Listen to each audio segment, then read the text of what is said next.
इथे फक्त दागिने नाही तर पिढ्यानपिढ्यांचा विश्वास मिळतो. परंपरेची झळाळी आणि विश्वासाची खात्री.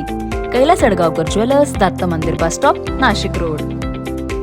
वेशभूषा बदलून घरफोडी गुन्ह्यातील आरोपी 2,80,000 रुपये किमतीच्या मुद्देमालासह नाशिक रोड भुवनेश्वर पथकाच्या ताब्यात. याबाबत पोलिसांनी दिलेल्या माहितीनुसार गुन्हे शोध पथकातील पोलीस हवालदार विशाल पाटील, सागर आडणे, महेंद्र जाधव, पोलीस शिपाई अरुण गाडेकर, गोकुळ कासा रोहित शिंदे आणि योगेश रानडे यांनी फरार आरोपीचा शोध घेत असताना मिळालेल्या माहितीने सोहिल नासिर कुरेशी, चेतन उत्तम तांबे आणि सुरेश सोपान पवार हे एसी आणि टीव्ही मोटरसायकल विक्रीसाठी सिन्नर फाटा एकलारा रोड भाजीपाला मार्केट येथे येणार असल्याची माहिती मिळताच पथकाने सापळा रचून त्यांना ताब्यात घेतलं. त्यांच्याकडे चौकशी केली असता त्यांनी गुन्ह्याची कबुली दिली. त्यांच्या ताब्यातून एसीचे कॉम्प्रेसर, टीव्ही, मोपड, मोटरसायकल आणि सेंट्रल मोटरसायकल असा एकूण 2,80,000 रुपये किमतीचा मुद्देमाल जप्त केला. याबाबत सहाय्यक पोलीस आयुक्त अद्विता शिंदे यांनी माहिती दिली.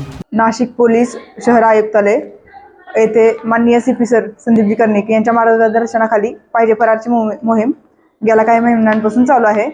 या मोहिमेअंतर्गत पोलीस हवालदार विशाल पाटील आणि त्यांच्या पथकाला एक गोपनीय माहिती मिळाली की जे एकलेहरा रोडवरील सिन्नर फाटा येथील जे भाजी मार्केट आहे तिथे काही संशयित लोक चोरीचा माल विकण्यासाठी येत आहेत. त्या दृष्टीने पूर्ण टीमने एक सापळा रचला आणि शेतकरी आणि दूध विक्रेता यांचा वेशभूषा करून सदर टीम तिथे पोचली. तर त्या टीमला 3 संशयित इसम मिळाले की ज्यांची नावं त्यांना विचारली असता त्यांनी सांगितली सोहिल नासिर कुरेशी, वय वर्ष 20, राहणार सिद्धार्थ नगर एकलेहरा गेट. त्याचप्रमाणे चेतन उत्तम तांबे, वय वर्ष 20, सिद्धार्थ नगरचा राहणार. आणि तिसरा इसम सूरज सोपान पवार, राहणार सिद्धार्थ नगर, वय 20. यांच्याकडे एक टीव्ही आणि AC असा गेलेला माल मिळून आला आहे.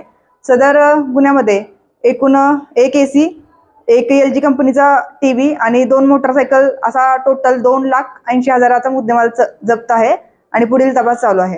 सदरची कामगिरी पोलीस आयुक्त संदीप कर्णिक, पोलीस उपायुक्त किशोर काळे साहेब, पोलीस आयुक्त अद्विता शिंदे यांच्या मार्गदर्शनाखाली नाशिक रोड पोलीस ठाण्याचे वरिष्ठ पोलीस निरीक्षक जितेंद्र सपकाळे, पोलीस निरीक्षक अतुल चौधरी घनदाट, तसेच गुन्हे शोध पथकाचे सहाय्यक पोलीस निरीक्षक प्रवीण सूर्यवंशी, पोलीस उपनिरीक्षक सुनील बिडकर, पोलीस हवालदार विशाल पाटील, सागर आडणे, महेंद्र जाधव, पोलीस शिपाई अरुण गाडेकर, रोहित शिंदे, गोकुळ कासार, योगेश रानडे आदींनीही कारवाई केली आहे. सदरची कामगिरीमध्ये वेशभूषा बदलून घरफोडीचा गुन्हा उघडकीस आणून उल्लेखनीय कामगिरी केल्याने पोलीस आयुक्त पोलीस यांनी नाशिक रोड पुणे शोध पथकाचे विशेष कौतुक केले आहे.